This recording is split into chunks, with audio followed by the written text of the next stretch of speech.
நம்மளுக்கு மட்டும் இல்லங்க. நம்மள சேர்ந்தவங்களுக்கும் கொஞ்சம் உடம்பு முடியல அப்டின்னா, அவங்க வீட்டுக்கு வர்ற பழங்கள்ல பாதி நம்மளுக்கு வந்துரும். அந்த மாரி தான் எங்களுக்கு இன்னைக்கு பழம் வந்து சேர்ந்துச்சு. முன்னலாம் ஹார்லிக்ஸ், பூஸ்ட்ன்னு அந்த மாதிரி இதெல்லாம் இருந்துச்சு. இப்ப அந்த கொஞ்சம் ட்ரெண்டா மாறிருச்சு.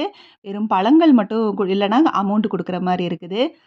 பழங்கள்லாம் எடுத்து வச்சுட்டு கொஞ்சம் சாதம் வடிச்ச தண்ணிய எடுத்து வச்சிருந்தேன். ஒரு காட்டன் சாரீக்கு கஞ்சி பச போடணும்னு சொல்லி, கஞ்சி பச போடுறதையும் நம்ம இந்த மாரி மெத்தட்ல போட்டோம்னா நல்லாவே வந்து ஸ்டிஃப்பா பிடிக்கும். வடிச்ச கஞ்சிய நல்லா இந்த மாரி ஃபில்டர் பண்ணிட்டு, அதோட கிறிஸ்பன் சைன் உஜாலாவோடது ஒரு 4 மூடி அளவு அதோட மூடியிலேயே ஊத்தி, கொஞ்சமா வந்து கம்ஃபோர்ட் வந்து வாசனைக்காக சேர்த்து, ஒரு 1/2 மணி நேரம் அதில துணிய டிக் பண்ணி வச்சுட்டோம் அப்டின்னா, கொஞ்ச நேரம் வந்து 1/4 மணி நேரத்துக்கு ஒரு தடவ பெரட்டி விட்டுருங்க.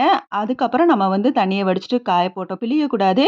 அப்படியே காய போட்டோம்னா சூப்பரா கஞ்சி புடிச்சிரும். அதுக்கப்புறம் வந்து டிஃபன் எல்லாம் சாப்பிட்டுட்டு, எப்பவும் போல நைட் ரொட்டீனா எது எது வந்து மார்னிங் ப்ரிப்பேர் பண்ணணுமோ, அதெல்லாம் ப்ரீ பிளானா எடுத்து வச்சுட்டேன். அதில வழக்கம் போல கருப்பு கவுனி அரிசி ஊற வச்சுட்டேன்.